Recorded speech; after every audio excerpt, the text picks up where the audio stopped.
So you've decided you want to educate yourself better or determine what kind of education to give your kids. There are kind of two main paths in the realm of the Western tradition. One of more of a great books approach, and the other more of a classical education way. Both are great. My journey includes both to a large extent. The great books movement started with Mortimer Adler and others out of the University of Chicago in the 1960s. It had a strong democratic motivation to get men and women reading the great books of the Western world, starting with Homer, moving through the Greeks and the Romans, all the way up into the modern philosophers, and ending with Freud in his Great Books of the Western World great collection. It's translation based, so you find the text in translation, you read, and you discuss it. It has a heavy focus on ideas, so less on forming language and how you speak and your writing abilities, and a little bit more focused on knowing the great ideas of the Western world. Ideas like, what is justice? What is courage? What is the good? How do we know what the good is? How should a society be structured? All those great ideas that are in the pages of the great books of the Western tradition. So it's more focused on philosophy, less focused on poetry, obviously. You're not getting any of the translating work yourself. You're just getting exposed more usually chronologically to the great ideas, the great books of the Western world. And that is a good approach. Looking at my college curriculum, like 6 or maybe more than that by now, like 10 years ago almost, I was disappointed with how few great books of the Western world I was going to read. I selected a college that, had some emphasis in that direction. And so I was wanting to read Plato and Aristotle and the great books that Thomas Jefferson and our founding fathers and many men have read that formed saints in the Western world. And I was disappointed with how few of these books that I was gonna get to read. And so I joined a Great Books program, online program. It was a great experience. We started with Homer, and we worked our way all the way down through St. Augustine, where at that point my group just fell apart. But that was 4 years of heavy reading. We read a lot. We read most of Plato, 3/4 of everything Aristotle wrote. We read the histories, the tragedies, the plays, and that gave me a really solid grounding in the great books. I still pull to that to this day when I'm teaching classes for my high schoolers or whatever I'm doing. I'm constantly thinking and interacting with that 4.5 year time I spent meeting once a month with my group and then reading 10 to 50 pages a day in the great book that we are working through. But there's a different approach, one that shares some similarities and has some differences as well. That's more of the classical education model. Now, pinning down exactly what classical education means is difficult because it's different across time. You'd think someone well educated in the classics would have read Homer. And of course, the Middle Ages was the birthplace of the Christian classical world. But they didn't read Homer, at least not in the West, because they didn't have him in translation. There were very few Greek scholars at the time. But of course, a classical education in the actual classical period in ancient Greece and Rome would have included readings from Homer. So pinning down exactly what the reading list should or shouldn't be varies. I tend to think you should have a good, solid grasp on the classics. And when I mean classic, I mean specifically the works of ancient Greece and Rome that shaped Western society. So Homer, fountainhead of Western literature. Plato, the beginning of Western philosophy. Aristotle, the greatest systematizer and thinker ever made. And then through the Middle Ages, some of the great thinkers there, obviously St. Augustine starting off the Middle Ages, St. Thomas Aquinas, Dante, as well as some of the great literature of your own time and place. So you got to know some Shakespeare, I think. Although that doesn't fit within the tightly defined classical education model, I would say that to be classically educated does include some knowledge of your own literature. However, doing endless reads on Jane Austen, who is wonderful, or Charles Dickens, or Charlotte's Web, and not really digging into the trivium, quadrivium, Latin, and the great traditional classical texts isn't really classical education. It's more of a great books education, or maybe neoclassical. It can't really be called classical education unless it has some basic unity with the past. And I think that basic unity is found in a couple places. First, I think it's found in the Latin language. Every classic scholar would have always agreed with that. There was a point even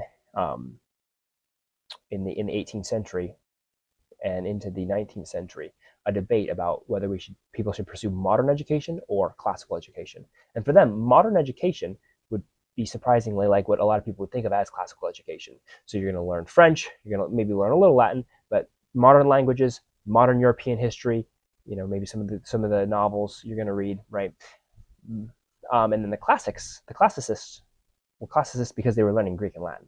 And learning Greek and Latin for them didn't just mean translating, Bob ran and ate donuts in some made up text. It means actually reading, translating, and understanding the actual Greek and Latin text. So Homer and the New Testament, the Greek New Testament, things like that.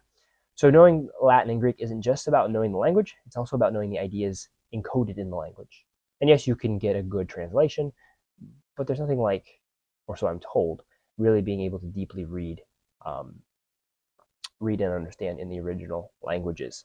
This is a journey for me, something I'm still working on. Hopefully within a few years I will be able to do that. Latin has been definitely something I've been diligently working on, but not to the point where I can just pick up Homer and enjoy. So this is definitely a progression for me. I started with the great books approach, and it was solid. But then I came away realizing that to be deeply educated, to be well educated, to be a scholar, you need to be classically educated.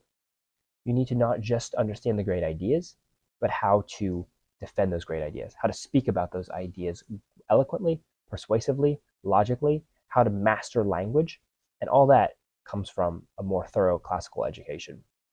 So it's rooted in Latin and to some measure Greek, as well as the trivium. So trivium is a study of grammar, which traditionally is the grammar of Latin. Grammar schools in the Middle Ages, they taught Latin.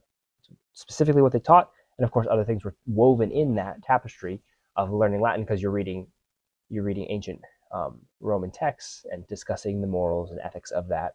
You're studying logic then, and logic obviously is the study of how to think, how to speak, and how to speak in a valid way. And then the last discipline in the trivium is rhetoric, how to be persuasive. And rhetoric includes reading the great speeches of the Western world. It includes reading stuff by Cicero. This kind of stuff is supposed to be dripping with great books, but it's great books being used. It's not great books in isolation trying to parse out the ideas. It's great books helping you become a more articulate, thoughtful, and well-rounded person. Not just in great ideas in philosophy, although that's part of it, but also in how you express yourself, how you speak, how you think, how you understand, how you write. And then the quadrivium. I think in a lot of people's minds, mine included, I've had to come to the realization that I was deeply wrong in this. I valued the humanities. I loved Dickens and Shakespeare and philosophy and theology my whole life. My first book I bought when I was 12 on history, and then ever since I've been buying, reading, devouring humanity kind of books. And that is my main focus, my main love. But the humanities need to be reintegrated with the sciences. The sciences are about understanding the world, and the humanities are about understanding the world. So those two things do work together. The ancient philosophers went seamlessly. Plato goes seamlessly from talking about moral philosophy and ethics to how the universe works. And he fits and uses it as examples about how people should live, how people should be. So science and music, astronomy, and then arithmetic and geometry, which what makes up the quadrivium, quad being 4, right, are important. In our modern day and age, we've taken the STEMs, isolated them from the humanities, and just made education about getting a good career and a good job. But the humanities, along with the sciences, are about making a really real person, a fully formed human being, someone who understands himself, understands his world, and can do so persuasively in any context. So if you're going to do this on your own, I would say focus on Latin for language mastery. It's difficult. I've been working through Latin on my own for a couple years, and it's hard. But I think it will help you understand English. It will help you understand the great books because they're in Latin, and they say there's nothing like reading them in the original. And it will help you, it's helped me already, understand just how language works together, which makes you a better speaker, a better writer, a better thinker. Next, definitely read some of the great books, obviously, especially the ones dealing with ancient Greece and Rome, the histories, the poetry, especially the poetry, and the things touching on moral philosophy. The great books approach deals more with philosophy, which is good. But the classical approach, while it includes philosophy, it also talks more about moral philosophy specifically and poetics, beauty, truth. It's more integrated with what it means to be a human being. And then focus on learning some Latin. Sorry, I meant to say logic. Focus on your logic skills, and then maybe read a book on rhetoric. Cicero, his book on rhetoric is a good place to start. Integrate that with some understanding of science, and then use this. Don't stop there. Use this to understand philosophy. Use this to understand theology. Theologians since Aristotle really have argued for God and about God based upon the sciences, and that runs right through the Christian tradition as well as other theological traditions. So use the great books, use the classical trivium, quadrivium, and languages to then go forward and have a better understanding of the queen of the sciences, theology, as well as how that works together philosophically. And I think that is where a great education comes from. It's a journey, it's a work in progress. It's a journey I'm definitely on. It's difficult, it's hard, but I think it's worth it.